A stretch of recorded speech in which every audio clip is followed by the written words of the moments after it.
Des 16h, historiquement vôtre, vous raconte l'histoire sans se la raconter.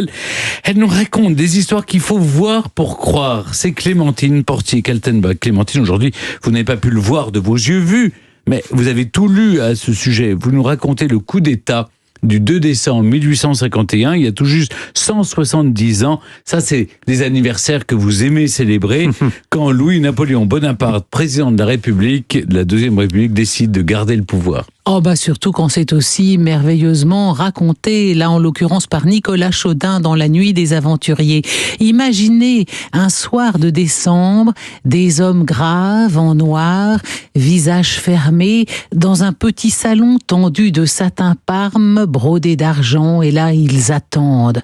Quoi qu'il arrive, dit l'un d'eux, nous aurons demain une sentinelle à notre porte. On ne sait pas très exactement pourquoi, soit pour leur faire honneur, soit parce qu'ils seront prisonniers. C'est dans ce petit salon de l'Élysée qu'est déclenchée l'opération Rubicon. Alors pour ceux qui l'ignoreraient encore, le Rubicon, c'est ce petit fleuve de l'Italie qu'aucun général romain n'avait l'autorisation de franchir avec des soldats en armes. Et ce petit fleuve devint célèbre quand César le traversa avec ses légions le 11 janvier 49 avant Jésus-Christ, violant ainsi la loi du Sénat. Et c'est là, selon Suétone, que César aurait prononcé la fameuse phrase. Allez, Jack. Exactement. Ah, bravo.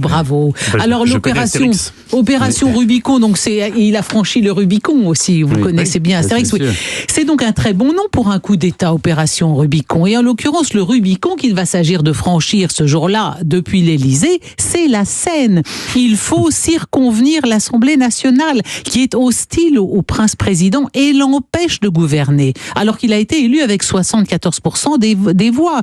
Donc il faut non seulement circonvenir l'Assemblée, abolir la République, proclamer l'Empire et devenir Napoléon III. Mais tout ça, c'est du boulot. Alors, ce coup d'État est raconté avec maestria par Nicolas Chaudin parce que c'est très bien fait, c'est très cinématographique. Vous savez, il est historien de l'art et donc il sait parfaitement dépeindre des lieux, une atmosphère et on s'y voit tous dans ce petit boudoir de l'Élysée où tout commence. On a l'impression de faire partie des conspirateurs. Alors, le premier d'entre eux, c'est Victor Fialin, vicomte de Persigny, l'homme lige du président. C'est lui qui doit superviser l'opération.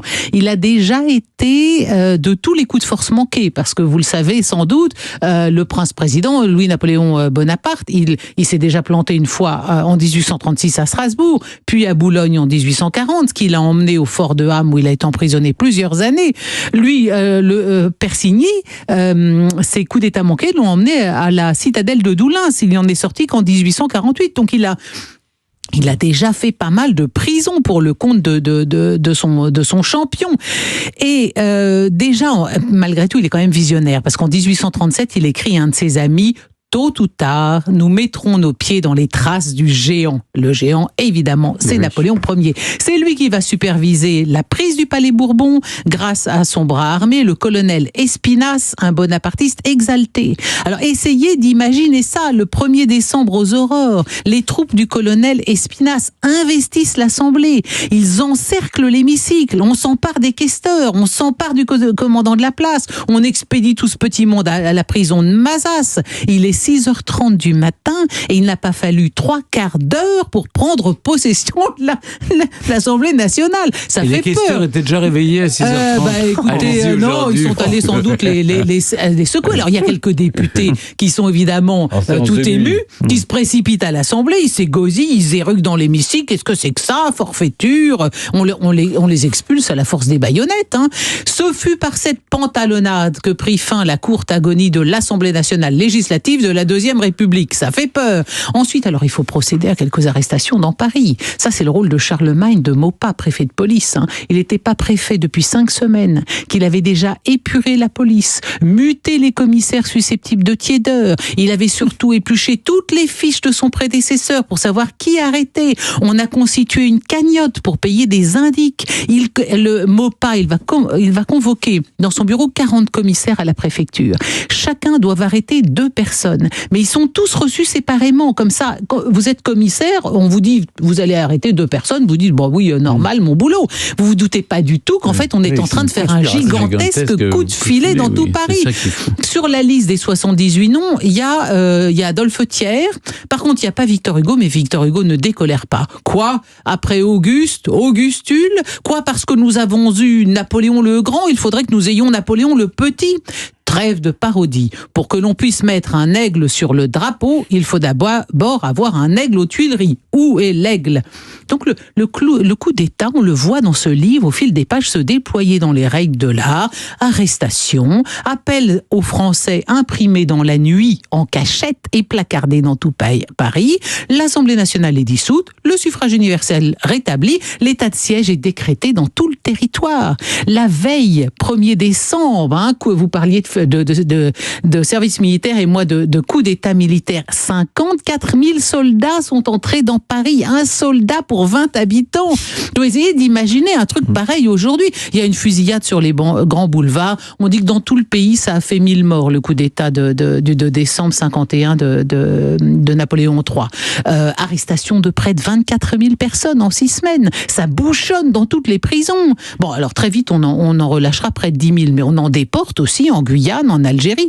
Enfin, ça a été quand même quelque chose à la fois d'éclair et la République, pouf, ça c'est la baudruche. Hein. Donc, moins d'un an plus tard, après ce coup d'État, à la suite d'un autre plébiscite, le Second Empire est établi. Louis-Napoléon Bonaparte devient Napoléon III, empereur des Français. Je vous encourage à lire cette version romancée, théâtralisée du coup d'État. Vraiment, on s'y croirait. C'est vraiment le complot depuis un boudoir. C'est un vrai bijou. Moi, j'ai adoré ce livre. Et puis, je pense que c'est intéressant pour nous de se remémorer comment le pouvoir peut être renversé comme ça en une journée. Ça a pris plus longtemps que ça, mais enfin, la prise de l'Assemblée assiégée, il y a eu le 6 février 34 où ça a échoué. Mais il y en a pas tant que ça dans notre histoire de France, des coups d'État. Ça vaut la peine de les regarder de près. Merci beaucoup, Clémentine, et donc joyeux anniversaire. On a senti que ça vous était vraiment très à cœur. Non, vous me connaissez, moi je préfère. Pour moi, le 2 décembre, c'est le sac de Napoléon Ier. C'est pas l'arrivée au pouvoir. Donc joyeux anniversaire. Merci beaucoup. Merci. Ça marche à tous les coups. À tout de suite pour le quiz.